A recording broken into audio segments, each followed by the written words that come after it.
Last ক্লাসে আমরা হচ্ছে কি পোলারাইজেশন ইন ডাইইলেকট্রিক দেখাইছিলাম। যে পোলারাইজেশন ইন ডাইইলেকট্রিক জিনিসটা কি, সেটা হচ্ছে কি যে ইলেকট্রিক ফিল্ড তুমি যদি একটা ম্যাটেরিয়ালের মধ্যে বা একটা মলিকিউলের মধ্যে তুমি যদি দাও, তাহলে সেই মলিকিউলটা যেহেতু ভিতরে মাঝখানে নিউক্লিয়াস থেকে তার চারপাশে ইলেকট্রন থাকে, এটাই আমরা এইভাবে করেই জানি। সো ইলেকট্রিক ফিল্ড দিলে এই ইলেকট্রিক ফিল্ডের ঠেলার কারণে পজিটিভ চার্জগুলো এক সাইডে সরে যায়, তো এটা এরকম ডিমের মতো অনেকটা চ্যাপ্টার মতো হয়ে যায় তুমি যদি পুরো জিনিসটাকে একটা বলের মতো চিন্তা করো। সো এই যে জিনিসটাকে এটাকে আমরা মডেলিং করি হচ্ছে একটা প্লাস চার্জ মাইনাস চার্জ মাঝখানে একটা ডিস্টেন্স এইরকম করে। সো এই জিনিসটাকে আমরা বলি হচ্ছে কি একটা ডাইপোল। সে পুরো জিনিসটার একটা ম্যাটেরিয়ালের মধ্যে বিলিয়ন্স অফ মলিকিউলস থাকে। সো বিলিয়ন্স অফ মলিকিউলস এর প্রত্যেকটা dipole if you add them up, what you will get is per unit ভলিউমে সেটাকে আমরা বলি পোলারাইজেশন। সেইভাবে আমরা পোলারাইজেশন ডিফাইন করছি। সো তারপর থেকে আমরা এই কনসেপ্টটাকে আমরা আরেকটু এক্সটেন্ড করি আর কি। ধরো এই যে ম্যাটেরিয়ালটা আছে, এই ম্যাটেরিয়ালের মধ্যে ইলেকট্রিক ফিল্ড দিলে তাহলে টোটাল ওভারঅল এখানে ইমেজটা কি দাঁড়াচ্ছে? ইমেজটা দাঁড়াচ্ছে যে তুমি এখানে বাইরে একটা ইলেকট্রিক ফিল্ড দিছো এবং তার জন্য এই পাশে একটা সাইডে হচ্ছে কি টোটাল পজিটিভ চার্জ জমা হবে নেট, এবং আরেকটা সাইডে টোটালি নেট নেগেটিভ চার্জ হচ্ছে কি জমা হবে। এবং মাঝখানে যদি তুমি খেয়াল করে দেখো plus charge minus charge, plus charge minus charge, তাহলে one should cancel each other. তার মানে ভিতরে একটা আরেকটা যে সমস্ত চার্জগুলো আছে একটা আরেকটাকে চার্জ করে ক্যান্সেল আউট করে দিবে।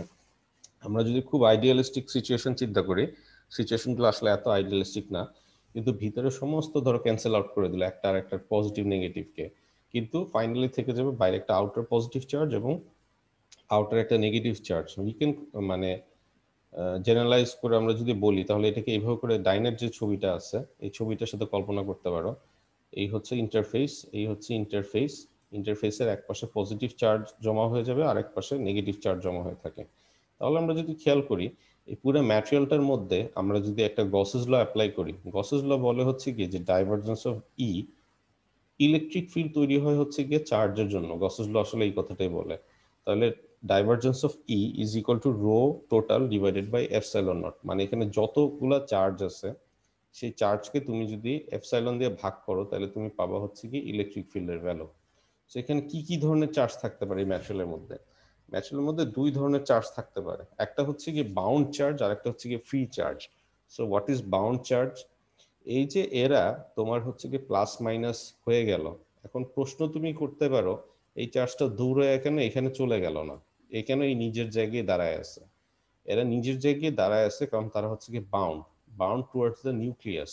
ইলেকট্রনগুলো হচ্ছে কি নিউক্লিয়াসে বাউন্ড করা, তারা নড়তে চড়তে পারে কিন্তু তারা একটা নির্দিষ্ট এরিয়ার থেকে বেশি দূরে যাইতে পারে না আর কি। সো এর জন্য এটাকে বলা হয় bound charge. On the other hand free charge যেগুলো মেটালের মধ্যে থাকে বা কন্ডাক্টরের মধ্যে থাকে, সেই সব ইলেকট্রনগুলো কিন্তু দৌড়াইতে পারে, তারা দৌড়ে অন্য জায়গায় চলে যেতে পারে আর কি। সো সেইগুলোকে আমরা বলি হচ্ছে কি free charge, because they are able to freely move in the entire atom. So এটা হচ্ছে ফ্রি চার্জ আর হচ্ছে কি বাউন্ড চার্জ। তাহলে টোটাল ম্যাটেরিয়ালের মধ্যে আমি টোটাল ইলেকট্রিক চার্জ যেটা আছে ডিভাইডেড বাই এপসাইলন করলে আমি টোটাল পাবো হচ্ছে ডাইভারজেন্স অফ ই। এখন এই ম্যাটেরিয়ালটা আমি কিন্তু বললাম যে খুব আমরা সিম্পল কেস কনসিডার করতেছি বা সব থেকে বেসিক কেস কনসিডার করতেছি। আমি ধরে নিই ম্যাটেরিয়ালটা হচ্ছে কি লিনিয়ার। এখন লিনিয়ার ম্যাটেরিয়াল বলতে কি বোঝায়? লিনিয়ার ম্যাটেরিয়াল বলতে বোঝাচ্ছে হচ্ছে কি যেই ম্যাটেরিয়ালের, এখন তুমি যদি একটু ভিতরের একটা জিনিস নিয়ে আমি কথা বলি নেই, এক পাশে যে টোটাল পজিটিভ চার্জ এবং আরেক পাশে যে টোটাল নেগেটিভ চার্জ জমা হয়েছে, তাহলে পজিটিভ থেকে নেগেটিভের দিকে আমরা জানি একটা কি হয়, ইলেকট্রিক ফিল্ড তৈরি হয়। ঠিক আছে, তাহলে এই যে টোটাল একটা আউটার পজিটিভ চার্জ এবং টোটাল আউটার একটা নেগেটিভ চার্জ, তাহলে তাদের মধ্যেও কিন্তু একটা ভিতরে একটা ইলেকট্রিক ফিল্ড তৈরি হবে। সো এই ইলেকট্রিক ফিল্ডটার নাম আমি দিলাম হচ্ছে গিয়ে ই ইন্টারনাল অথবা ই ইনডিউসড, যে যেভাবে নাম দিতে পারো সেম কথা আর কি। ইনডিউসড ইলেকট্রিক ফিল্ড অথবা ইন্টারনাল ইলেকট্রিক ফিল্ড। সো এই যে ইলেকট্রিক ফিল্ডটা এটা কিন্তু আগে ছিল না।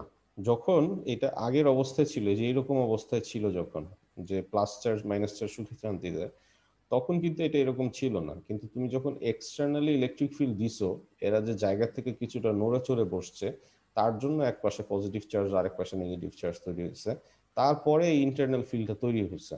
তাহলে এই ইন্টারনাল ফিল্ডটা কিন্তু কজ হয়েছে বাইরের এই যে এক্সটার্নাল ফিল্ড দেওয়ার পরে। সো এই যে এক্সটার্নাল ইলেকট্রিক ফিল্ড দেওয়ার পরে যে ইন্টারনাল ফিল্ড তৈরি হয়েছে, এদের সম্পর্ক যদি প্রপোর্শনাল হয়, in that case we call them as linear dielectric material. তার মানে হচ্ছে তারা প্রপোর্শনাল, একটা বাড়লে আরেকটা বাড়বে, আরেকটা বাড়লে আরেকটা, একটা বাড়লে আরেকটা বাড়বে, আরেকটা কমলে আরেকটা কমবে আর কি এরকম। সো ইন্টারনাল ইলেকট্রিক ফিল্ড বা induced electric field will be proportional to the external electric field. Minus কেন দেওয়া হয়েছে, কারণ হচ্ছে একটা আরেকটার উল্টা ডিরেকশনে আছে এই জন্য। তো তুমি এখানে যদি প্রপোর্শনালিটি কনস্ট্যান্টটা উঠায় দাও তাহলে তুমি এখানে একটা প্রপোর্শনালিটি কনস্ট্যান্ট পাবা, মানে প্রপোর্শনাল সিম্বলটা উঠায় দিলে একটা কনস্ট্যান্ট পাবা, সেটা হচ্ছে কি এক্স ই। এটি সম্পর্কে আমরা ভবিষ্যতে আরো কথাবার্তা বলবো, এই জিনিসটা দিয়ে আসলে কি বোঝায়। আপাতত জেনে রাখো এটা হচ্ছে কি একটা ম্যাটেরিয়ালের প্রপার্টি, এই যে প্রত্যেকটা ম্যাটেরিয়ালেরই এই জিনিসটার এক একটা ভ্যালু আছে আর কি। সো এটা টোটালি ম্যাটেরিয়ালের উপর ডিপেন্ড করে। এবং তুমি যদি এটা সম্পর্কে আরো গভীর থেকে আরো গভীরে যেতে চাও, এই জন্য হচ্ছে তোমাদের একটা সাবজেক্ট আছে, সেটা হচ্ছে ম্যাটেরিয়ালস, যে তোমাদের সাফাত স্যার পড়াচ্ছেন। সো ওইটাও হয়তো এত ডেপথে তোমাদের পড়ানো হবে না, কিন্তু তারপর পোলারাইজেশন সম্পর্কে তোমাদের যথেষ্ট পরিমাণে আসলে পড়ানো হয়, তোমাদের কারিকুলামে যথেষ্ট পরিমাণে আছে। ক্লসিয়াস মেসডের ইকুয়েশন অনেক কিছু আছে। সো যাই হোক, লিনিয়ার ডাইইলেকট্রিক ম্যাটেরিয়াল আমরা এইভাবে করে তাহলে ডিফাইন করতেছি। আর তাহলে এইটা গেল, আমরা এটা কি ইকুয়েশন নাম্বার 2 দিলাম। তারপর আমরা কি দেখি, এখন এই যে ভিতরে যে ইনডিউসড ইলেকট্রিক ফিল্ড যেটা আছে, আমরা যদি শুধুমাত্র ইনডিউসড ইলেকট্রিক ফিল্ডের কথা চিন্তা করি, তাহলে আমরা এখানে গসেস ল ইউজ করে আমরা বলতে পারবো induced electric field is caused due to the bound charges. এই যে ভিতরে যে চার্জগুলো আছে, ফ্রি চার্জগুলো কিন্তু না, এই যে জায়গায় বসে আছে এই যে প্লাস চার্জ মাইনাস চার্জ, এদের জন্য কিন্তু এই ইনডিউসড ইলেকট্রিক ফিল্ডটা তৈরি হয়েছে। সুতরাং induced electric field is caused because of the bound electric field। তাহলে আমরা বলতে পারি divergence of DE induced is equal to rho bound divided by epsilon naught। So 1 থেকে 3 নম্বর ইকুয়েশন তুমি যদি বিয়োগ করো তাহলে তুমি এরকম পাবা, এরকম একটা ইকুয়েশন আমি পাবো। সো তাহলে আমরা শুধুমাত্র ফ্রি চার্জের জন্য কি পরিমাণ ইলেকট্রিক ফিল্ড তৈরি হচ্ছে এইটা আসলে আমরা বার করতে পেরেছি। তাহলে এখানে ই ইনডিউসের জায়গায় আমরা এখানে ভ্যালু বসাই দিই, এই যে এখানে ই ইনডিউসের জায়গায় আমরা এই জিনিসটা যেহেতু পেয়েছি, এই 2 নাম্বার ইকুয়েশনে ভ্যালুটা বসাই দিই। বসায় দেওয়ার পরে এই যে ভিতরের যে পার্টটা আছে, ঠিক আছে, সেখানে আমরা হচ্ছে গিয়ে আরো কি করতে পারি, কোনাকুনি গুণ করে দিই, এফসাইলনটা গুণ করে দিই, গুণ করলে এটা পাবা। তো ভিতরে এফসাইলন, তারপরে এই যে এক্সি টাইপের জিনিস, তারপরে এই যে ই, এই তিনটে জিনিস গুণ করলে আমি টোটাল জিনিসটাকে আমি বলতেছি হচ্ছে গিয়ে বড় হাতের পি। এই বড় হাতের পি জিনিসটা কি, বড় হাতের পি জিনিসটা হচ্ছে কি আমরা ডিফাইন করছিলাম লাস্ট ক্লাসে পোলারাইজেশন হিসাবে। সো এটা হচ্ছে কি পোলারাইজেশন। সো এই জিনিসটাকে আমরা যদি আবার পি হিসাবে এটা লিখি বা না লেখো কিছুই যায় আসে না, ভিতরে পুরো অংশটাকে আমরা হচ্ছে গিয়ে ইন জেনারেল বলতে পারি হচ্ছে গিয়ে ডি। সো এই ডি জিনিসটা কি, divergence of D equal to হচ্ছে গিয়ে রো ফ্রি। সো এইটা কি আমরা একটু পরেই জানবো। So divergence of D equal to হচ্ছে গিয়ে রো ফ্রি, এটা উপরে ভেক্টর হবে। সো এই জিনিসটাকে দুই পাশে আমি যদি ভলিউম ইন্টিগ্রাল করি তাহলে হচ্ছে কি volume integral of divergence of D dv আর volume integral of rho free dv. So পুরা চার্জকে তুমি যদি, চার্জ ডেন্সিটিকে তুমি যদি পুরো এন্টার ভলিউম দিয়ে ইন্টিগ্রেট করো তাহলে তুমি পাবো হচ্ছে কি টোটাল চার্জ, এটা হচ্ছে ফ্রি চার্জ। এবং বাম পাশে আমি কি করছি, ভলিউম ইন্টিগ্রাল থেকে সারফেস ইন্টিগ্রেশন করছি ইউজিং কি ডাইভারজেন্স থিওরাম। সো সেটা যদি করো তাহলে ফাইনালি আমি এই ইকুয়েশনটা দাঁড়াচ্ছে। এই যে ইকুয়েশন যেটা আমরা পেলাম, এই ইকুয়েশনটার একটা নাম আছে, এটা কিন্তু এটাকে বলা হয় গসেস ল। আমরা কিন্তু অলরেডি গসেস ল পড়ে আসছি। So what is the difference, if you see this, যে এইটা হচ্ছে আমাদের গসেস ল ছিল, we started from Gauss's law, সেখান থেকে আমরা নতুন একটা ল পেলাম, সেটা হচ্ছে কি divergence of D equal to rho free. পার্থক্য কি, একটার মধ্যে এপসাইলন আছে আর একটার মধ্যে এপসাইলন ডি এর ভিতর ঢুকানো আছে আর কি, ঠিক আছে। তার মানে ই হচ্ছে কনসিডার করে সমস্ত চার্জ, কিন্তু ডি কনসিডার করা হচ্ছে কি অনলি ফ্রি চার্জগুলো। সো এই জিনিসটাকে বলা হয় জেনারেলাইজড গসেস ল। আমি যদি স্টেটমেন্ট আকারে লিখি তাহলে হচ্ছে গিয়ে the total outward flux of the electrical displacement. এই যে ডিটা সম্পর্কে আমি বলতেছিলাম এটা কি জিনিস কি জিনিস, এটার নাম আসলে হচ্ছে কি electrical displacement field, or simply total outward electric flux over any closed surface is equal to the total free charges enclosed in the surface। এই পুরো জিনিসটাকে বলা হয় হচ্ছে কি জেনারেলাইজড গসেস ল। এই জিনিসটাকে আসলে স্টেটমেন্ট আকারে এখানে লেখা হয়েছে। তো এটাকে আমরা যদি আরেকটু এক্সটেন্ড করি, যে ডি জিনিসটা সম্পর্কে আরেকটু কথাবার্তা বলি, তাহলে যে ডি সম্পর্কে আমরা প্রথম জানছিলাম হচ্ছে এই যে এই জায়গায় এই যে পুরো অংশটুকুকে আমরা ডি হিসেবে লিখছিলাম। পুরো ডি হচ্ছে কি আমরা লিখতে পারি এপসাইলন 1 প্লাস এই যে এক্সি। আসলে এক্সি না, এটা মানে কাপ্পা নাম এটাকে নাকি ল্যাটিনে। সো এই জিনিসটাকে তুমি যদি যোগ করো তাহলে এটার সাথে ইন্টু ই, এইটা হচ্ছে ডি এবং ই এর সম্পর্ক। এই যে মাঝখানের এই জিনিসটা, এই জিনিসটাকে বলা হয় হচ্ছে কি এপসাইলন আর। 1 প্লাস এই জিনিসটাকে আমরা বলি হচ্ছে এপসাইলন আর। তাহলে এপসাইলন ইনটু এপসাইলন আর এই দুইটাকে আবার একসাথে লেখা যায় হচ্ছে কি এপসাইলন। সুতরাং তাহলে ডি এর সাথে ই এর সম্পর্ক কি দাঁড়ালো? ডি ইকুয়াল টু হচ্ছে এপসাইলন ই।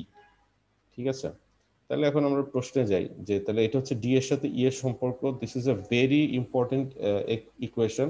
এটা সবসময় তোমাদের মাথায় রাখতে হবে, কারণ এই ইকুয়েশনটা কম না করে হলেও এরপরে 10 বার ইউজ করবা তুমি বিভিন্ন প্রমাণ করার সময়। সুতরাং এটা হচ্ছে কি তোমাদের যেরকম আমি বলছিলাম স্টোকস থিওরাম, তারপর হচ্ছে ডাইভারজেন্স থিওরাম সবসময় মাথায় রাখতে হবে, কোঅর্ডিনেট সিস্টেম সবসময় মাথায় রাখতে হবে, তা নাহলে জিনিসপত্রগুলো বুঝবে না, সব মুখস্থ করতে হবে। এটা হচ্ছে সেরকম আরেকটা ইকুয়েশন যেটা হচ্ছে কি বহুবার কাজে লাগবে। তাহলে ডি জিনিসটা কি? ডি এর একটা নাম আছে। সো এটাকে আমরা বলি হচ্ছে ইলেকট্রিক্যাল ফ্লাক্স ডেন্সিটি বা ইলেকট্রিক্যাল ডিসপ্লেসমেন্ট। ইলেকট্রিক্যাল ডিসপ্লেসমেন্ট আগে বলা হতো, কিন্তু যাই হোক, মানে দুইটার নাম আসলে খুব কাছাকাছি। সো এই জন্য ডি এবং ই এটাকে বলা হয় ইলেকট্রিক্যাল ফ্লাক্স ডেন্সিটি, আর ইটার অ্যাকচুয়ালি আমি ইলেকট্রিক্যাল ফিল্ড বলছি সারা জীবন, এটার অ্যাকচুয়াল নাম হচ্ছে ইলেকট্রিক্যাল ফ্লাক্স ইন্টেন্সিটি। তো দিস ইজ ইন্টেন্সিটি আর এটা হচ্ছে কি ডেন্সিটি। ঠিক আছে, সো এই জন্য অনেকে ডিটাকে আসলে ইলেকট্রিক্যাল ডিসপ্লেসমেন্ট বলে, ডি দিয়ে ডিসপ্লেসমেন্ট বোঝানো হচ্ছে। এটার ইউনিট হচ্ছে কি কুলম্ব পার মিটার স্কোয়ার, আর এটার ইউনিট ছিল ইলেকট্রিক্যাল ফ্লাক্স ইন্টেন্সিটি, এটা হচ্ছে ভোল্টেজ পার মিটার। এই যে এক্সি নামক যে জিনিসটা বলতেছে এটা হচ্ছে কি ম্যাটেরিয়াল একটা প্রপার্টি, এটাকে বলা হয় ইলেকট্রিক্যাল সাসেপ্টিবিলিটি। এটা একটা ম্যাটেরিয়ালের প্রপার্টি, প্রত্যেকটা ম্যাটেরিয়ালেরই হচ্ছে কি একটা সাসেপ্টিবিলিটি আছে, এবং সাসেপ্টিবিলিটির সাথে এপসাইলন আর, যেটা এপসাইলন আর জিনিসটা কি রিলেটিভ পারমিটিভিটি। রিলেটিভ পারমিটিভিটি সম্পর্ক হচ্ছে এরকম যে 1 প্লাস এক্সি ইকুয়াল টু হচ্ছে কি relative permittivity for linear material. আর এপসাইলন জিরোটা তোমরা সারা জীবনই দেখে আসছো, এটাকে বলা হয় হচ্ছে কি পারমিটিভিটি অ্যাট ফ্রি স্পেস। এবং পারমিটিভিটি অ্যাট ফ্রি স্পেসের সাথে তুমি রিলেটিভ পারমিটিভিটি যদি গুণ করো তাহলে তুমি পাওয়া হচ্ছে কি অ্যাবসলিউট পারমিটিভিটি বা ওই ম্যাটেরিয়ালের পারমিটিভিটি। রিলেটিভ পারমিটিভিটিটা মানে হচ্ছে গিয়ে ফ্রি স্পেসের তুলনায় একটা ম্যাটেরিয়ালের, মানে ফ্রি স্পেসের পারমিটিভিটি যে তোমরা দেখছো এটা একটা কনস্ট্যান্ট, খুব বাজে একটা কনস্ট্যান্ট। তো প্রত্যেকটা ম্যাটেরিয়ালেরই হচ্ছে কি তুমি যদি ফ্রি স্পেস পারমিটিভিটির সাথে যদি তুলনা করো তাহলে রিলেটিভ পারমিটিভিটির ভ্যালুটা একটু সহ্য করার মতো হয়। মানে একটা তুমি ভ্যালু পাবা 11.1, 14, 15, 16, 20 এরকম একটা গোটা ভ্যালু পাবা। আর তুমি যদি মানে অ্যাবসলিউট পারমিটিভিটি হিসাব করো ওই ম্যাটেরিয়ালের অ্যাকচুয়াল পারমিটিভিটি, তাহলে তোমাকে রিলেটিভ পারমিটিভিটির সাথে তোমার পারমিটিভিটি ফ্রি স্পেস এই দুটো গুণ করতে হবে।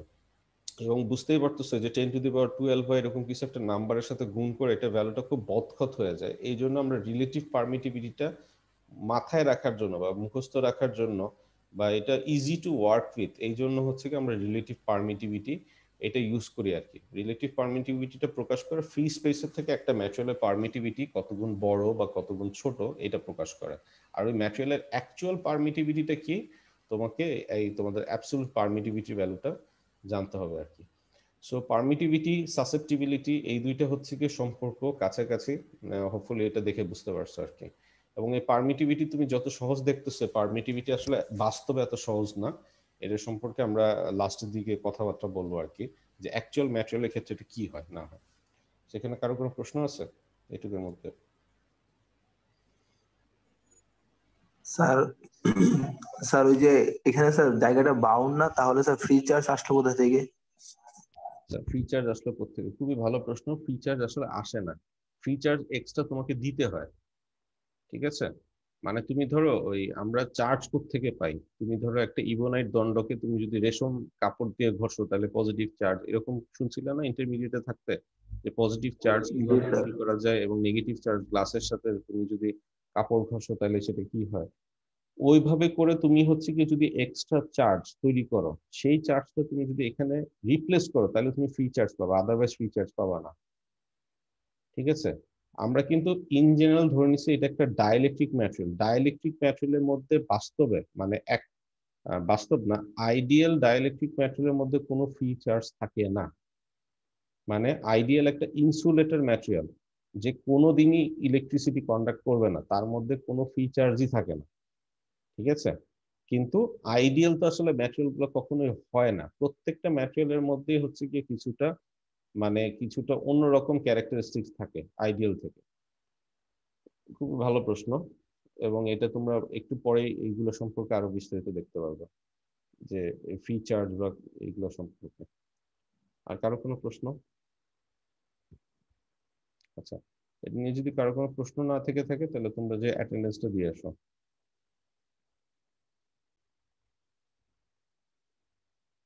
স্ক্রিন দেখা যাচ্ছে তো নাকি? জি স্যার। আচ্ছা, সো এই হচ্ছে কি, তাহলে আমরা এই যে ডি সম্পর্কে জানলাম, এই ডিটাকে আমরা বলতেছি ইলেকট্রিক্যাল ফ্লাক্স ডেন্সিটি, বা তুমি if you want to distinguish between flux intensity and density, আমরা এটাকে ইলেকট্রিক্যাল ডিসপ্লেসমেন্ট নামে আমরা বেশি পড়বো। যদিও মানে অনেক বইয়ের মধ্যে লেখা ইলেকট্রিক্যাল ডিসপ্লেসমেন্ট নাকি এখন আর খুব একটা এই টার্মটা ইউজ করা হয় না আর কি, এটা নাকি আগে ইউজ করা হতো। জেনে নিবে। আমরা এর পরের টপিকে যাই। পরের টপিক হচ্ছে কি বাউন্ডারি কন্ডিশন।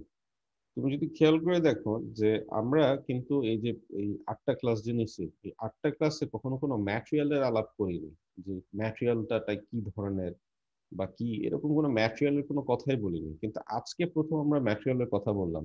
লাস্ট ক্লাসে আমরা প্রথম হচ্ছে কি একটু পোলারাইজেশনের সংজ্ঞা পড়লাম, এবং তারপরে আজকে প্রথম ম্যাটেরিয়ালের কথা বললাম, এবং ম্যাটেরিয়ালের কথা বলার সাথে সাথে আমাদের এই যে এখানে এপসাইলন আর এই জিনিসটা হচ্ছে চলে আসছে, রিলেটিভ পারমিটিভিটি, এই আলাপটা চলে আসছে। সো এখন তাহলে যেহেতু ম্যাটেরিয়ালের আলাপ আমরা শুরুই করলাম, তাহলে এখন প্রশ্ন দাঁড়াচ্ছে যে ইলেকট্রিক্যাল ফিল্ড যখন একটা ম্যাটেরিয়াল থেকে অন্য আর একটা ম্যাটেরিয়ালে যায় তখন এর কি হয়? এটা কি অ্যাঙ্গেল চেঞ্জ হয়ে যায়? এটা কি ইন্টেন্সিটি কমে যায়? নাকি এটা তোমার কি হয়? তো সেটাই কি হয়, এই প্রশ্নটারই হচ্ছে কি আমরা জবাব খোঁজার চেষ্টা করব ইন বাউন্ডারি কন্ডিশন। সো কি হয় জানতে গেলে তোমাকে ফার্স্টে বুঝতে হবে ম্যাটেরিয়াল কাকে বলে। মানে ইলেকট্রিক্যাল ফিল্ডের রেসপেক্টে তুমি যদি নিজে ইলেকট্রিক্যাল ফিল্ড হও, তুমি কাকে গোনায় ধরো? সো তুমি যদি ইলেকট্রিক্যাল ফিল্ড হও, তুমি অনলি গোনায় ধরবো হচ্ছে কি এপসাইলনকে। ঠিক আছে, পারমিটিভিটিটাকে তুমি হচ্ছে কি গোনায় ধরবা। ম্যাটেরিয়ালের যে আরো যে প্রপার্টি গুলো আছে, সেই প্রপার্টি গুলো তোমার না জানলেও চলবে, you just need the value of এই এপসাইলন। সো একটা ম্যাটেরিয়ালকে আমি ডিফাইন করতেছি, এই জন্য ম্যাটেরিয়াল ওয়ান, এটাকে আমি ডিফাইন করতেছি এপসাইলন ওয়ান নামে। আরেকটা যে ম্যাটেরিয়াল সেটাকে আমি মান ধরতেছি হচ্ছে এপসাইলন টু নামে। তো এটা হচ্ছে ম্যাটেরিয়াল ওয়ান গ্রে দিয়ে বোঝানো হয়েছে, আর ম্যাটেরিয়াল টু কে বোঝানো হয়েছে ব্লু, এই যেটা টোন দিয়ে। এটা ম্যাটেরিয়াল ওয়ান, এটা ম্যাটেরিয়াল টু। সো কি বার করতে যাচ্ছি, এই যে ইলেকট্রিক্যাল ফিল্ড, যে 2 নাম্বার যেটা ইলেকট্রিক্যাল ফিল্ড আছে, এই একটা ইলেকট্রিক্যাল ফিল্ড যখন রওনা দেয় অন্য মিডিয়ামে, যখন পৌঁছায় E1, তখন E2টা E1 নিয়ে যখন যে পৌঁছায়, তখন এইটার কি ছোট হয়ে যায়? এই ভেক্টরটা কিন্তু যত বড় এটার ম্যাগনিটিউড তত বড়, এটা তো এতক্ষণে বুঝে গেছে। ভেক্টরের ক্ষেত্রে যদি আমি লম্বা একটা লাইন টানি, তার মানে এটা হচ্ছে কি বড়। আর ভেক্টরের ক্ষেত্রে আমি যদি ছোট লাইন টানি, তার মানে এটা ম্যাগনিটিউড হচ্ছে কি ছোট। সেটা হচ্ছে ম্যাগনিটিউড প্রকাশ করে। আর অ্যাঙ্গেল তো বুঝতেই পারো যে যেহেতু ভেক্টরের ম্যাগনিটিউড এবং অ্যাঙ্গেল বা দিক দুইটাই আছে, সেখানে দুইটাই কনসিডার করা হবে। সো সেটা এখানে বলা হচ্ছে। তো এইখানে হচ্ছে কি অ্যাঙ্গেল এবং ম্যাগনিটিউড দুইটাই এখানে, তাহলে হচ্ছে কি আমরা চেষ্টা করবো বোঝার জন্য। কিন্তু আসলে তুমি এক্স্যাক্টলি বুঝবা না যে এখানে অ্যাঙ্গেলটাও যে কনসিডার করা হয়েছে, এটা ঠিক এইখানে প্রমাণটা দেখলে বুঝবা না, অঙ্কটা করতে গেলে বুঝবা যে এখানে আসলে আমরা অ্যাঙ্গেলও বাইর করে ফেলছি। আচ্ছা, তো electrical field of medium one, এইটাকে আমরা আমাদের হিসাবের সুবিধার জন্য দুইটা ভাগে ভাগ করে নিই।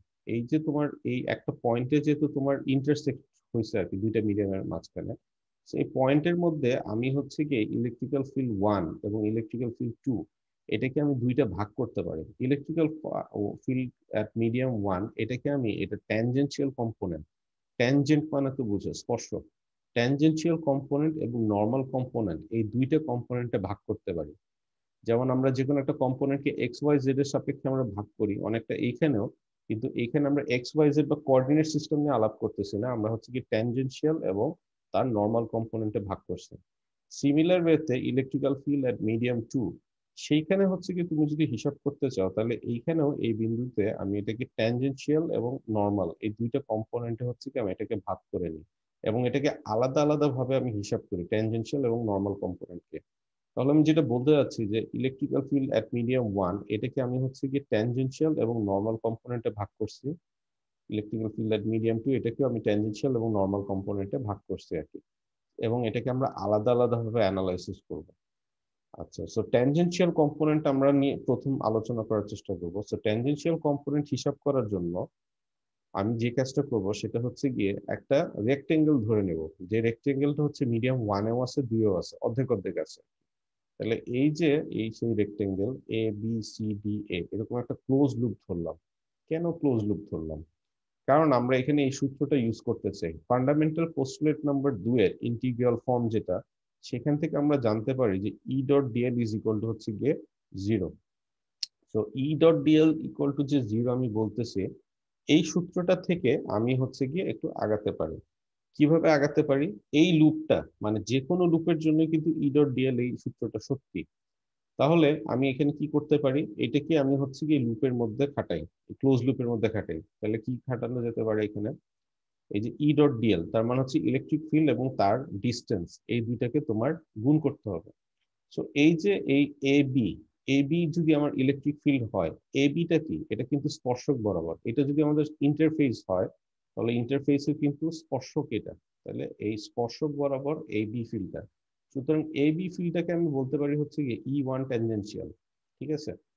সো সেটাই আমি এখানে লিখছি ই ওয়ান ট্যানজেনশিয়াল, এবং এটার চওড়া কতটুকু? এই বক্সটার চওড়া আমি ধরে নিচ্ছি হচ্ছে কি ডেল্টা ডাব্লিউ। তাহলে ই ওয়ান টি এর সাথে ডেল্টা ডাব্লিউ আমি গুণ করলাম। তারপরে আমি যেটা করব সেটা হচ্ছে এই লাইনে এ পয়েন্ট থেকে আমরা স্টার্ট করছি, বি তে গেলাম, কারণ বি থেকে সি এর দিকে যাব। বি থেকে সি এর দিকে যখন যাব, অর্ধেকটা হচ্ছে মিডিয়াম ওয়ানে, অর্ধেকটা হচ্ছে মিডিয়াম টু তে। মিডিয়াম ওয়ানে যখন যাব, এটা কিন্তু দুইটা সারফেসের মধ্যে নর্মাল, কিন্তু এটা তাইলে বি থেকে সি এর দিকে যাওয়ার সময় নর্মাল কম্পোনেন্ট যাবে। মিডিয়াম ওয়ানের নর্মাল কম্পোনেন্ট ইন্টু যেহেতু উপরে আছে, পুরোটি যদি ডেল্টা এইচ হয়, তাহলে ডেল্টা এইচ বাই টু উপরে আছে, ডেল্টা এইচ বাই টু নিচে আছে। তাহলে ই ওয়ান এন এর সাথে ডেল্টা এইচ বাই টু গুণ হবে। তারপরে যখন মিডিয়াম টু তে চলে গেল, তখন কিন্তু আমার ইলেকট্রিক্যাল ফিল্ডটা আমি বলবো হচ্ছে কি ই টুয়াইস এন, বা মিডিয়াম টু এর ইলেকট্রিক ফিল্ড নর্মাল কম্পোনেন্ট। তার সাথে এটা দৈর্ঘ্য কতটুকু? এটা দৈর্ঘ্য হচ্ছে কি ডেল্টা এইচ বাই টু। তাহলে এটা দিয়ে গুণ করলাম। আচ্ছা, সামনে কেন মাইনাস আসছে একটু পরে বুঝতে পারবা। তো এই জিনিসটা, এই ডিরেকশনটাকে আমি পজিটিভ ধরছিলাম, এ বিটাকে। তাহলে সিডিটাকে আমাকে ধরতে হবে হচ্ছে কি নেগেটিভ। ক্লোজ লুপের সূত্র অঙ্ক যদি করে থাকো, তাহলে তোমরা এটা অলরেডি জানো। তাহলে এইটা ছিল হচ্ছে কি মিডিয়াম ওয়ানের নন ট্যানজেনশিয়াল কম্পোনেন্ট, এই যে মিডিয়াম ওয়ানের ট্যানজেনশিয়াল কম্পোনেন্ট। তাহলে এটা হবে হচ্ছে কি মিডিয়াম টু এর ট্যানজেনশিয়াল কম্পোনেন্ট। তাহলে আমরা সিডিটাকে লিখতে পারি ই টুয়াইস টি ইন্টু ডেল্টা ডাব্লিউ। সিমিলার ওয়েতে যেহেতু আমরা বি থেকে সি তে যাওয়ার সময় দুইটা জিনিস আমি মাইনাস ধরছিলাম, তাহলে এখন তুমি যখন ডি থেকে এ এর দিকে যখন যাবা, তখন আমাকে এই দুইটা জিনিসই কি ধরতে হবে? পজিটিভ ধরতে হবে। যখন মিডিয়াম টু তে যখন আসে, তখন আমি এটাকে বলবো E twice N delta H by two. আর উপরের দিকে যখন চলে যাব, মানে এখান থেকে এইটুকু অংশে যখন যাব, তখন হচ্ছে গিয়ে E one N delta H by two. এই লাইনটার কোনো সমস্যা আছে কিনা বুঝতে? আচ্ছা, যদি বুঝে যেয়ে থাকো, তাহলে আমরা এখানে দেখতে পারি যে এই দুইটা জিনিস কাটাকাটি চলে যায়, এই দুইটা জিনিসও কাটাকাটি চলে যায়। তাহলে যদি কাটাকাটি চলে যেয়ে থাকে, তাহলে ডেল্টা ডাব্লিউ কে তুমি কমন নিয়ে তুমি ডান পাশে নিলে, এই যে ডেল্টা ডাব্লিউ থেকে যাবে এখানে, আর এখানে একটা ডেল্টা ডাব্লিউ থেকে যাবে। তাহলে এই দুইটা জিনিস তুমি যদি বাদ দিয়ে দাও, তাহলে আমাদের পাওয়া যাবে কি E one T is equal to E twice T, বা tangential component of medium one in electrical field, এবং হচ্ছে কি tangential component at medium two. এই দুটো হচ্ছে কি কি এটা ইকুয়াল। তো এটা কি স্টেটমেন্ট আকারে আমি যদি লিখি, তাহলে এটা এইভাবে করে বলা যায়, the tangential component of the E field is continuous across the interface. মানে এক ইন্টারফেস থেকে অন্য ইন্টারফেসে যখন তারা যায়, তাদের মধ্যে কোনো ধরনের পরিবর্তন হয় না ট্যানজেনশিয়াল কম্পোনেন্টের ক্ষেত্রে। কিন্তু একটা মিডিয়াম ওয়ানের ইলেকট্রিক্যাল ফিল্ড তো খালি ট্যানজেনশিয়াল কম্পোনেন্ট দিয়ে বোঝা যায় না, এটার সাথে একটা নর্মালও আছে আর কি। আমরা তো দুই ভাগ করে ফেলছিলাম, তাহলে আমাকে এখন নর্মাল ফিল্ডেরও কনসিডারেশন করতে হবে, যে নর্মাল ফিল্ডে তাহলে কি হয়। তাহলে আমরা দেখি নর্মাল কম্পোনেন্টটা বার করার সময় আমাদের যে কাজটা করতে হবে সেটা হচ্ছে গিয়ে, দুইটা মিডিয়ামের মধ্যে আমি এখন একটা বোতলের মতো একটা জিনিস ধরে নিব, বা এমন একটা, এটা সিলিন্ড্রিক্যাল অবজেক্ট বা এটা স্কোয়ার হতে পারে, এটাকে আমরা বলি হচ্ছে পিল বক্স। এই পিল বক্সটা আমাদের হচ্ছে গিয়ে এমন হবে, ধরো, আচ্ছা, পিল বক্সটা আমাদের হচ্ছে গিয়ে, স্ক্রিন দেখা যাচ্ছে তো? জি স্যার, জি এখন স্যার। দেখা যাচ্ছে। আচ্ছা, পিল বক্সটা আমাদের এমন হবে যে মিডিয়াম ওয়ান এবং মিডিয়াম টু দুইটা মিডিয়ামের মধ্যেই হচ্ছে কি এটা থাকবে। আচ্ছা, এবং এটার হাইট ডেল্টা এইচ, ডেল্টা এইচটা হবে হচ্ছে গিয়ে ক্ষুদ্রাতি ক্ষুদ্র। তার মানে একটা হাইট খুব কম, কিন্তু এটা সারফেস, মানে উপরের সারফেস এবং নিচে একটা সারফেস থাকে। এখন আমরা যখন ট্যানজেনশিয়াল কম্পোনেন্ট বার করলাম তখন আমি বার করছি হচ্ছে গিয়ে কি একটা লুপ ধরে নিয়েছিলাম, যে লুপটা ছিল হচ্ছে গিয়ে কি মিডিয়াম 1 থেকে মিডিয়াম 2 তে, এবং একটা ওয়ান ডাইমেনশনাল লুপ, মানে একটা ডাইমেনশনে থাকে আর কি, বা দুই ডাইমেনশনাল তুমি বলতে পারো। এই ক্ষেত্রে কিন্তু আমরা একটা থ্রি ডাইমেনশনাল একটা অবজেক্ট ধরলাম যার উপরে সারফেস আছে। কেন সারফেস ওয়ালা এরকম একটা অবজেক্ট ধরলাম যে হাইট হচ্ছে খুবই ছোট, কিন্তু একটা সারফেস উপরে থাকে আর একটা সারফেস মিডিয়াম 2 তে থাকে।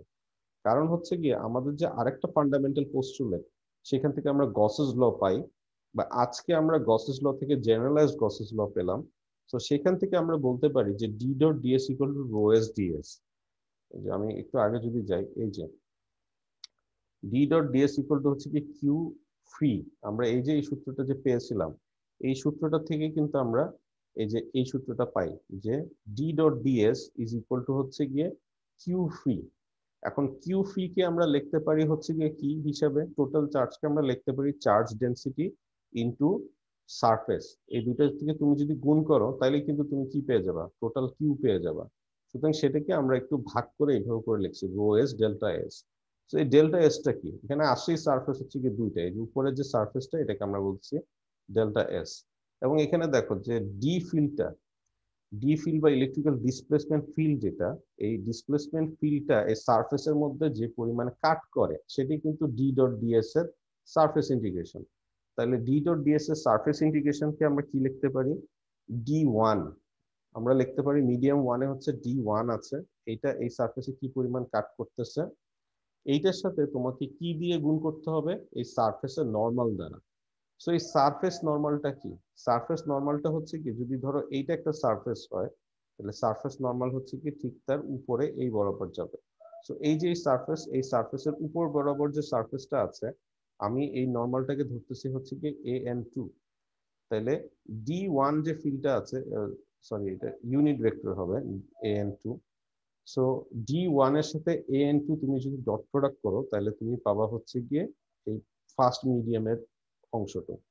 তারপরে এই ডি টু মিডিয়ামটা নিচের সারফেসেও তো কাট করতেছে, কারণ একটা সারফেসে কাট করতেছে এবং অন্য সারফেস থেকে বের হয়ে যাচ্ছে। আমার হিসাবটা তো এরকম, কারণ সাইডের দিকে কিন্তু কিছু নাই, কারণ সাইডের ডেল্টা এইচ আমি বলছি টেন্স টু জিরো। সুতরাং ডি টু যে ফিল্ডটা আছে, এই যে ডি টু ফিল্ড যেটা আছে, এই ফিল্ডটা এই সারফেসে কাট করতেছে, এবং এই সারফেসের সারফেস নর্মাল হচ্ছে কি এই বরাবর। এই সারফেসটাকে আমি বলতেছি হচ্ছে কি A N one unit vector. এটা কিন্তু ইউনিট ভেক্টর, এটাও বলে দেওয়া দরকার। ইউনিট ভেক্টরে কি আছে, ইউনিট ভেক্টরে শুধুমাত্র দিক আছে আর কিছু নাই, এ কিন্তু কোনো ম্যাগনিটিউড নাই, মানে এটা কোনো ভ্যালু নাই, এটা শুধুমাত্র একটা দিক প্রকাশ করে।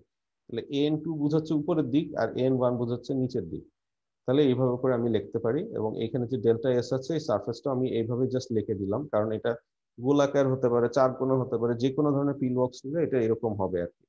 ঠিক আছে, তাহলে ডেল্টা এস যে ভেক্টরটা আছে এটাকে আসলে আমি এটার ম্যাগনিটিউড এবং সরি এটা দিক এবং ম্যাগনিটিউড এই দুই ভাগে আসলে ভাগ করছি, তুমি এইভাবে করে চিন্তা করতে পারো। এখন দুই পাশে যেহেতু সারফেস আছে এবং এই সারফেস এরিয়া তো আসলে সেম, কাটাকাটি করে বিদায় করে ফালাই দিতে পারো তুমি চাইলে। এখন পরের লাইনে কি করা হয়েছে, পরের লাইনে যে কাজটা করা হয়েছে এটা কি বুঝছো কিনা, কেউ বুঝলে বলো তো এটা কি করা হয়েছে। স্যার যে নরমাল দুটো সমান এবং বিপরীত, এই জন্য একটার পরিবর্তে সামনে মাইনাস দিয়ে। তো এ এন টুটা আমি কমন নিয়েছি, এ এন টু কিন্তু একটা যদি উপরের দিকে হয় আর একটা কিন্তু নিচের দিকে, তাহলে যেহেতু একটা আর একটার উল্টা দিকে, তাহলে তুমি যখন এ এন টুটা কমন নিছো এখানে কিন্তু একটা মাইনাস আসবে। ঠিক আছে, এই যে দেখো এই যে একটা মাইনাস চলে আসছে, D one minus D two. আচ্ছা, সো তারপরে তুমি ডেল্টা এস দুই পাশে তুমি কাটাকাটি করে দাও, তাহলে তুমি ফাইনালি যে সূত্রটা পাবো সেটা হচ্ছে এরকম, A N two dot D one minus D two is equal to rho S. তো এইখান থেকে তুমি চাইলে আরেকটু স্টেপ আগাইতে পারো, সেটা হচ্ছে গিয়ে নর্মাল কম্পোনেন্টের সাথে তুমি যদি এটা গুণ করো তাহলে এই জিনিসটাকেই কিন্তু আমরা বলি হচ্ছে গিয়ে এই ডি ওয়ান এন, বা এই জিনিসটার এই যে নর্মাল কম্পোনেন্ট। এবং তুমি এ এন টু কে তুমি যদি ডি টু দ্বারা তুমি যদি গুণ করো, গুণ মানে হচ্ছে ডট প্রোডাক্ট গুণ, এই ধরনের গুণ যদি তুমি করো তাহলে তুমি পেয়ে যাবে হচ্ছে কি ডি টু এন। তাহলে এই জিনিসটাকে আমরা লিখতে পারি D one N minus D two N is equal to rho S. তো এই জিনিসটাকে আমরা যদি স্টেটমেন্ট আকারে লিখি তো এটাকে আমরা স্টেটমেন্ট আকারে বলতে পারবো the normal component of D field, যেহেতু one N normal component of D field is discontinuous. across an interface where a surface charge exists. তার মানে দুইটা সারফেসের মধ্যে যখন একটা সারফেস চার্জ এক্সিস্ট করবে, দ্যাট ইজ আমাদের রো এস। তুমি যদি আরো পিছনে যাও, এটা ছিল আমাদের রো ফ্রি। যখন একটা সারফেস চার্জ এক্সিস্ট করবে তখন তারা হচ্ছে গিয়ে ডিসকন্টিনিউয়াস, এবং কি the amount of discontinuity being equal to the surface charge density. তো দুইটার মাঝখানে যে পরিমাণ সারফেস চার্জ ডেন্সিটি থাকবে তার উপর ডিপেন্ড করবে এরা কত পরিমাণে ডিসকন্টিনিউয়াস। তাহলে আমরা কিন্তু নর্মাল কম্পোনেন্ট এবং ট্যানজেনশিয়াল কম্পোনেন্ট, এটা কিন্তু একটা প্রমাণ, দুইটা মিলে কিন্তু একটা প্রমাণ। এইটা দিয়ে কিন্তু আমরা একটা জিনিস দেখলাম যে তাহলে আমরা এখন টোটাল ইলেকট্রিক ফিল্ড আমরা বলতে পারি ট্যানজেনশিয়াল কম্পোনেন্ট এবং নর্মাল কম্পোনেন্ট, এই দুইটা তুমি যদি যোগ করো আলাদা আলাদা ভাবে বার করে, তাহলে তুমি পাওয়া মিডিয়াম ওয়ান ইলেকট্রিক ফিল্ড কি হবে। সিমিলার ওয়েতে ই টু এবং ই টোয়াইস মানে নর্মাল এবং ট্যানজেনশিয়াল কম্পোনেন্ট তুমি যদি মানে আলাদা আলাদা ভাবে বার করে তুমি যদি যোগ করো, তাহলে তুমি ই টু পাওয়া। তারপরে তুমি বুঝতে পারবা যে ই ওয়ান এবং ই টু এক মিডিয়াম থেকে অন্য মিডিয়ামে যখন যায়, এটা কি আসলে সোজা যায়, অ্যাঙ্গেল কি চেঞ্জ হয়ে যায় না কি হয়, এই জিনিসটা তুমি বুঝতে পারবা। একটা খুব কমন প্রশ্ন আসা উচিত ছিল, সেটা হচ্ছে গিয়ে আমরা এখানে হিসাব করছি ই দ্বারা, কিন্তু আমরা এখানে যখন হিসাব করছি তখন এটা কিন্তু আমরা ডি দ্বারা হিসাব করছি আর কি। আমরা কিন্তু ডি এর সাথে ই এর হিসাব জানি। ডি ইকুয়াল টু হচ্ছে গিয়ে কি, এই মাত্র যেটা বললাম যে এই সূত্রটা আমাদের সবসময় লাগবে। ডি ইকুয়াল টু হচ্ছে এপসাইলন ই। ঠিক আছে, সুতরাং এইটা আমরা ডি দিয়ে হিসাব করছি আমাদের সুবিধার জন্য। এটা কিন্তু ই তে কনভার্ট করা যায় আর কি, এবং এটা কিন্তু এপসাইলন, নট এপসাইলন নট অথবা এপসাইলন আর, এটা কিন্তু এপসাইলন। ঠিক আছে, সো এই জিনিসটা মনে রাখলেই চলবে। D one is equal to E one epsilon one, epsilon one না, epsilon not into epsilon one, এইভাবে করে লিখতে হবে। স্যার এখানে তো দুইটা এপসাইলন হলো না তাহলে দুইটা সারফেসের জন্য? বুঝলাম না। আমরা যদি চেঞ্জ করে যদি লিখতে চাই, বললেন না যে স্যার চেঞ্জ করাও যাবে, তাহলে তো স্যার এখানে তো দুইটা হ্যাঁ, এপসাইলন হয়ে গেল না? অবশ্যই দুইটা এপসাইলন হবে। মিডিয়াম ওয়ান এর জন্য একটা ভ্যালু হবে আর মিডিয়াম টু এর জন্য আরেকটা এপসাইলনের ভ্যালু হবে। আমি এই জন্য তোমাদেরকে বললাম যে আসলে এটা অন্য সেকশনেও বলছি, এর পরপরই তোমরা হচ্ছে গিয়ে সাদিকুর বই একটা অঙ্ক আছে, যে অঙ্কটা তোমাদের কুইজ ওয়ান এর সিলেবাসের মধ্যেও পড়ে। এটা হচ্ছে গিয়ে মাস্ট করবা। কেন করবা? এই যে সূত্রটা পড়লা, এই সূত্রটা আমি তোমাকে, যেমন পিথাগোরাসের সূত্র তোমাদেরকে আমি যদি মুখস্থ পড়াই, পিথাগোরাস এইভাবে করে প্রমাণ করছিল। সো ভালো কথা, তুমি দেখলে ডিরাইভেশন পড়লা, ডিরাইভেশন পড়ে তুমি কনভিন্সড হলে আচ্ছা এই সূত্র তাহলে কাজ করে। কিন্তু এই সূত্রটার অ্যাপ্লিকেশন করে কিভাবে, অ্যাপ্লাই করে কিভাবে, তুমি যখন এটা জানতে চাবা তখন কিন্তু তোমাকে এই সূত্রটা কোনো একটা অঙ্কে অ্যাপ্লাই করতে হবে, যেটা জিআরই তে করে। ঠিক আছে, জিআরই যদি কোশ্চেন দেখে থাকো তাহলে কিন্তু হচ্ছে গিয়ে পিথাগোরাসের সূত্র তোমাকে প্রমাণ করতে দিবে না, তোমাকে দুইটা প্রবলেম দিয়ে বলবে এইটার অ্যাঙ্গেল কত হবে বাইর করো। সো এই অ্যাঙ্গেল বার করতে গেলে তোমাকে কি করতে হবে, পিথাগোরাসের সূত্র বাইর করতে হবে, পিথাগোরাসের সূত্র ইউজ করতে হবে। তারপর তুমি হচ্ছে গিয়ে তিন কোণের সমষ্টি ইকুয়াল টু 180 ডিগ্রি, তারপর হচ্ছে গিয়ে রেক্টেঙ্গুলার চার কোণের সমষ্টি ইকুয়াল টু কত, এইসব সূত্রগুলো ব্যবহার করে তোমাকে হচ্ছে এটা বাইর করতে হবে। সো আমি তোমাদেরকে আসলে সূত্রের প্রমাণটা দেখালাম, কিন্তু সূত্রটা কিভাবে অ্যাপ্লিকেশন করতে হয়, অ্যাপ্লাই করতে হয়, সেটা জানতে গেলে তোমাকে যে কাজটা করতে হবে এর পরপরই হচ্ছে তোমাদের সাদিকুতে একটা অঙ্ক আছে, এই অঙ্কটা বাসায় যে করবা। এই অঙ্কটা যদি করো তাহলে এই জিনিসটা ক্রিস্টাল ক্লিয়ার হবে, আদারওয়াইজ ক্রিস্টাল ক্লিয়ার হবে না। এই যে যে প্রশ্নটা করতেছো এপসাইলনের ভ্যালু দুইটা হবে কিনা, হ্যাঁ, ডি ওয়ান একটা হবে, ডি ওয়ান ইকুয়াল টু হচ্ছে এপসাইলন ওয়ান ইন্টু ই। ঠিক আছে, ই ওয়ান এইখানেও হবে হচ্ছে কি D two is equal to epsilon two into E. ঠিক আছে, এপসাইলন টু এবং এপসাইলন ওয়ান এই দুটো তো অবশ্যই আলাদা হবে, কারণ এই মিডিয়ামে এপসাইলনের ভ্যালু একরকম, এই মিডিয়ামে এপসাইলনের ভ্যালু হচ্ছে কি আরেক রকম, সুতরাং আলাদা অবশ্যই হবে। এবং সেটা দেখে আমি বলতেছি যে এই ইকুয়েশনটা দেখতে খুব ভদ্র সভ্য মনে হলেও তুমি যখন এটাকে অঙ্কে অ্যাপ্লাই করবে এবং ইতে কনভার্ট করবা তখন তুমি দেখবা এই যে তোমার নিজেই তো বুঝো যে একটা ইলেকট্রিক্যাল ফিল্ড একটা এক মিডিয়াম থেকে অন্য মিডিয়ামে গেল, এটা তো আসলে ছোট হয়ে যেতে পারে বা এটা অ্যাঙ্গেল চেঞ্জ হয়ে যেতে পারে। তোমরা তো এই ধরনের অঙ্ক করছো, যেটাকে তোমরা অঙ্ক তো না প্রবলেম দেখছো, যেটাকে তোমরা আসলে জানতা কি, আলো যখন এক মিডিয়াম থেকে অন্য মিডিয়ামে যায় পূর্ণ আভ্যন্তরীণ প্রতিফলন বা তোমার টোটাল ইন্টারনাল রিফ্লেকশন, ওই জাতীয় জিনিস তোমরা পড়ে আসছো। ওইটা কিন্তু এই জিনিসটাই হিন্ট দিতেছে আপাতত, কিন্তু আমরা এখনো ওই পর্যায়ে যাইনি। ওই পর্যায়ে যাওয়ার জন্য এই সেমিস্টার শেষ হয়ে যাবে, তারপরে তুমি জানতে পারবা যে টোটাল ওই যে পূর্ণ আভ্যন্তরীণ প্রতিফলন যেটা আমি বলতেছি ওইটা যদি আমি পড়াবো না, কিন্তু জাস্ট ওইটার আগ পর্যন্ত আমি পড়াবো, ঠিক আছে? কারণ ওই জিনিসটা তোমরা পড়বা হচ্ছে অপটিক্যাল ফাইবার নামে তোমাদের 4th ইয়ার একটা সাবজেক্ট আছে, অপশনাল সাবজেক্ট 4-1-এ। সেই সময় তোমরা যদি সাবজেক্টটা নাও, তোমরা হচ্ছে কি তারপরে ওইখানে ওই জিনিসটা দেখতে পারবা, কিন্তু ওখানে যে জিনিসটা দেখতে পারবা সেটা কিন্তু আমি যতটুকু পড়াইছি ঠিক তার পরে, ঠিক আছে? সেই হচ্ছে কি মোটামুটি কথা। তো সব কথা শেষ কথা, অঙ্কটা করবা, অঙ্কটা করলে বুঝে যাবা। আচ্ছা, তারপরে জাস্ট ওই অল্প একটু অংশ এটা করলেই শেষ।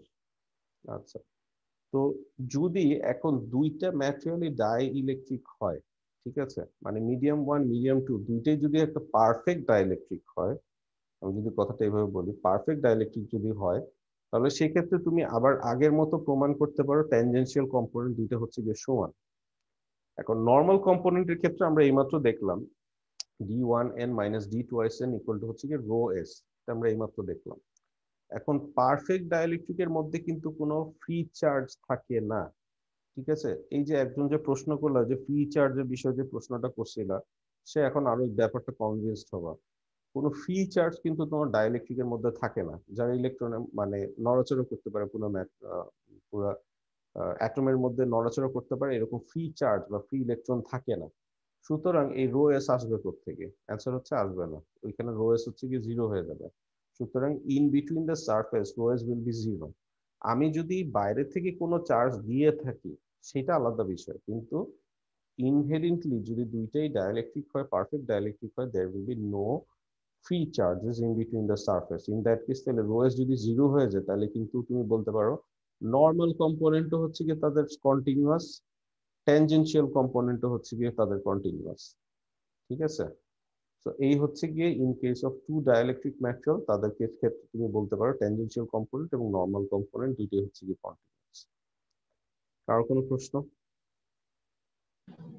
স্যার কন্টিনিউয়াস বলতে কি বোঝাচ্ছে যে সমান, মিডিয়াম মিডিয়াম চেঞ্জ করলেও স্যার একই রকম থাকছে? হ্যাঁ ওইটাই আর কি, সমান কি আসলে কন্টিনিউয়াস বলতেছে, স্টেটমেন্ট আকারে লিখতেছে, এটা তো ইকুয়েশন আকারে লিখছে যে দেখো এটাকে আমি বলতেছি ডিসকন্টিনিউয়াস, কারণ হচ্ছে গিয়ে d1 in equal to d2 না, কিন্তু এই ক্ষেত্রে আমি জিনিসটাকে বলতেছি হচ্ছে কন্টিনিউয়াস, কারণ কি এরা দুজন হচ্ছে কি সমান, বা মিডিয়াম 1-এ যা ছিল মিডিয়াম 2-তে তাই আছে, কোনো পরিবর্তন হয় না, মানে এটা ভ্যালু ম্যাগনিটিউড সব সমান থাকে। এইটারও হচ্ছে কি ভ্যালু ম্যাগনিটিউড সব হচ্ছে কি সমান থাকে না, কতটুকু সমান থাকে না এটা ডিপেন্ড করতেছে চার্জের উপর। আর যদি দুইটাই ডাইইলেকট্রিক ম্যাটেরিয়াল হয় তাহলে ডি এর ভ্যালু হচ্ছে কি সমান হবে। এখন যদি তুমি ডি ইকুয়াল টু কি লেখো, ডি ইকুয়াল টু যদি এপসাইলন ই লেখো, ঠিক আছে, এপসাইলন ই যদি লেখো এইভাবে করে, তাহলে তুমি এখানে লিখতে পারো এপসাইলন, তাহলে কি হবে তোমার এপসাইলন, তোমার ডি ইকুয়াল টু কি হবে, ডি ইকুয়াল টু এপসাইলন 1, এই যে epsilon 1 into E1 is equal two কি লিখতে হবে, এপসাইলন 2 ইন্টু E2। তাহলে এখানে কিন্তু পুরা যে সমান তা কিন্তু না, এখানে কিন্তু ম্যাটেরিয়ালের প্রপার্টিটা চলে আসছে, যে এপসাইলনের ভ্যালু কিন্তু চলে আসছে তুমি যখন ইলেকট্রিক ফিল্ডটা মাপতে যাবে। আমি ডি দিয়ে হিসাব করতেছি, তো ডি আমি এর জন্য বললাম যে ডি কে দেখলে খুব ভদ্র সভ্য মনে হয়, কারণ এখানে কোনো এপসাইলন নাই, তো এই জন্য মনে হচ্ছে যে আর ট্যানজেনশিয়াল কম্পোনেন্টও কোনো পরিবর্তন হয় না, নর্মাল কম্পোনেন্টও কোনো পরিবর্তন হয় না, তাহলে তো এক মিডিয়াম থেকে অন্য মিডিয়ামে যদি যায় কোনো পরিবর্তনই নেই, তাহলে ইলেকট্রিক ফিল্ড তো যে কোনো এক মিডিয়াম থেকে অন্য মিডিয়ামে ইজিলি পাস করতে পারে। অ্যান্সার হচ্ছে কি ব্যাপারটা ইজি না আর কি, তুমি যখন দুইটাই ইলেকট্রিক ফিল্ডে নিয়ে আসবা, এই যে এটাকে তুমি যখন 1n, এটাকে 1n বলতে হবে, এটাকে E2n বলতে হবে আর কি, তখন যখন তুমি ইলেকট্রিক ফিল্ডে তুমি যখন দুইটাকে নিয়ে আসবা তখন কিন্তু তুমি বুঝতে পারবা ট্যানজেনশিয়াল কম্পোনেন্ট সমান, কিন্তু নর্মাল কম্পোনেন্ট ডি এর ক্ষেত্রে সমান দেখা গেলেও আসলে ই এর ক্ষেত্রে কিন্তু সমান না, এখানে একটা এপসাইলন আছে, তার মানে তোমাকে কোন ম্যাটেরিয়াল আছে সেই ম্যাটেরিয়ালের উপরে অবশ্যই এটা ভ্যালু কমবে বা বাড়বে। এই জন্য বললাম ওই ম্যাথটা ম্যান্ডেটরি করবা। এর পরপরই তোমাদের এই প্রমাণটা কিন্তু আমি আসলে যে ছবিগুলা প্রমাণগুলা নিয়েছি কিন্তু আমি অলমোস্ট ইয়ে থেকে, এই ছবিগুলো এক্স্যাক্টলি ইয়ে থেকে নেওয়া, তোমাদের সাদিকুর বইয়ের থেকে নেওয়া। সাদিকুর বইয়ের মধ্যে এটা একটু ছবি এবং এক্সপ্লেনেশন একটু ভালোভাবে দেওয়া আছে, চ্যাংয়ের বইয়ের মধ্যে অতটা সুন্দর এক্সপ্লেনেশন নাই। তো ওখানে দেখবা, ওখানে অঙ্কটা করে দেওয়া আছে, করেই দেওয়া আছে ওই ধরনের অঙ্ক, ওটা দেখে তারপর যদি কোনো সমস্যা থাকে তাহলে নেক্সট ক্লাস আমাকে বলতে পারো। আর কারো কোনো সমস্যা?